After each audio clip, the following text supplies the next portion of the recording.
brought to you by Brand South Africa.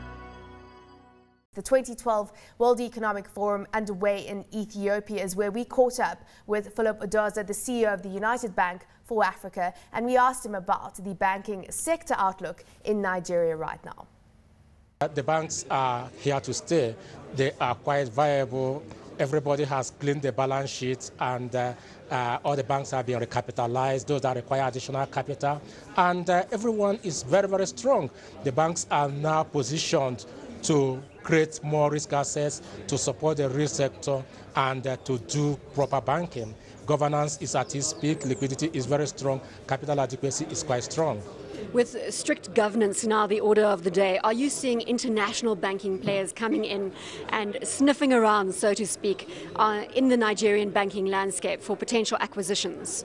Yes, we have been hearing of some foreign banks that are interested in coming into Nigeria. I think one thing is very, very clear today, that the balance sheets have been cleaned, governance is very, very high. Given the banking reform that has been going on, which was introduced by Governor Lamido Sanusi, the banks are very transparent right now. Every person is reporting properly, and they believe that there is sanity in the banking industry in Nigeria. And because of that, there is confidence amongst the foreign investors, and they are looking forward to coming into Nigeria because they know that the playing field is level at this point in time. As one of the biggest banks in the Pan-African space, do you think that you can still grow aggressively in that territory? Yes, we are very, very optimistic that we can grow because the economy is expanding. Look at Nigeria as a whole. Nigeria is growing in excess of 7.5% GDP this particular year, and that is very, very huge. Other parts of the world are probably shrinking or not even growing at all, but Nigeria is growing. Africa is forecast to grow at about 5% or thereabout, and UBA has presence in 19 African countries, and we see a lot of growth in these areas, and we are very, very positioned to grow with the economies. Here at the World Economic Forum, we've celebrated the 10th anniversary of mobile money.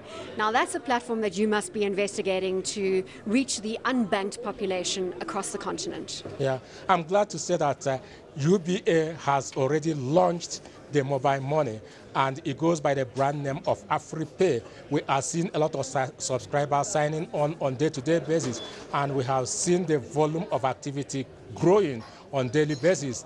We started with Nigeria, and we believe that by the time we achieve some form of stability, we will now cascade it across Africa, and we believe that it's going to make the difference because every person is very, very excited about that, and the rate of growth is tremendous. It's amazing. We've also been speaking extensively about integration and looking at the sub-regions. Obviously, you've got the East African Community, you've got SADC, and you've got the Economic Commission of West African States.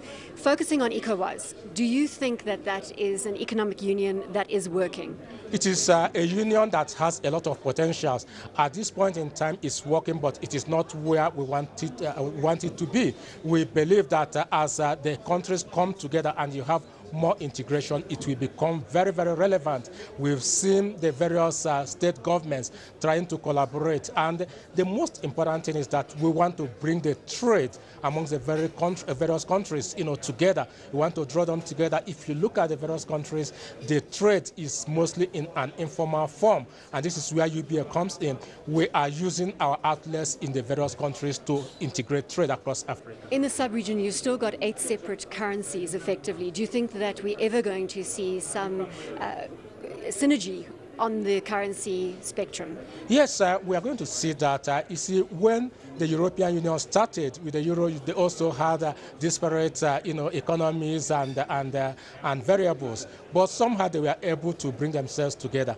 We have already seen that, beginning to happen in ECOWAS, and we believe that ultimately the objective will be to have a single currency, and we are likely to have that.